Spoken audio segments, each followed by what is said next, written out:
Hey guys, Dr. Decks here, and today I want to do a quick video about safety and cutting metal on your chop saw.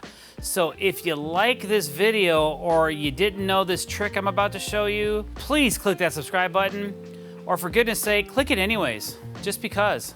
It helps us, and we appreciate you. All right, so basically what I'm doing today is I'm just showing you guys a safer way to cut picket spacers on your chop saw when you're cutting, let's say you're doing some railing, and a lot of deck builders do.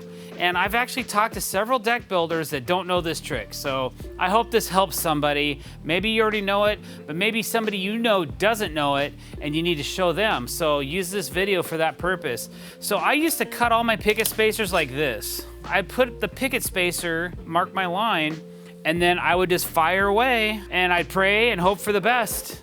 You know, I still got all 10 fingers, but I'll tell you, I've drawn some blood. I've drawn some blood doing it that way. I've also made my fingers go numb from the pain of when these things shoot off, boom, boom, right? So even though this blade is only 40 tooth on a 10 inch, it'll still work. You just gotta make sure you wind that blade up really good before you make your cut. But here's what I do.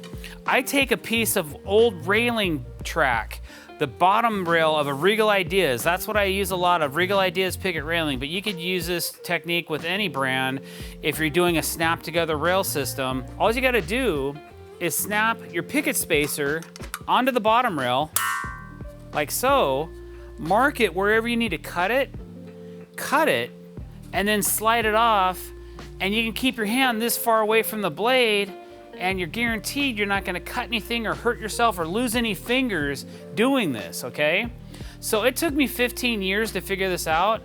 Some of you young bucks out there, I'm hoping this saves you lots of trial and error. I have some other techniques and secrets that I'll bring to you eventually about how I cut other oddball parts and pieces on my chop saw, but for today, I'm just aiming to save one guy's fingers. If I do that with this video, man, I'm golden, okay? So you can actually see right here, you can see a couple cuts in this scrap, right? You can see a whole bunch over here too.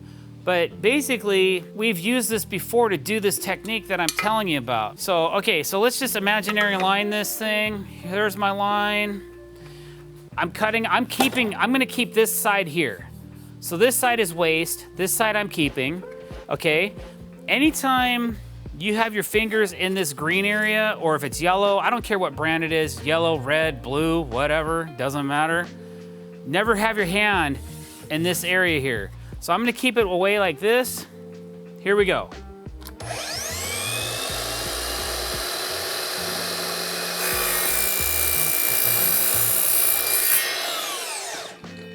It's that easy, guys. I'll save that in case I need a smaller picket spacer somewhere else. This is my coveted piece I need. They can get stuck a little bit, but all you gotta do is slide it off. Nice, clean, precise, done exactly the way I need it done, and I didn't have to risk my fingers getting this part cut. That's the key. If it's too long, ain't no thing. Snap it back on there. You can slide this back and forth a little bit.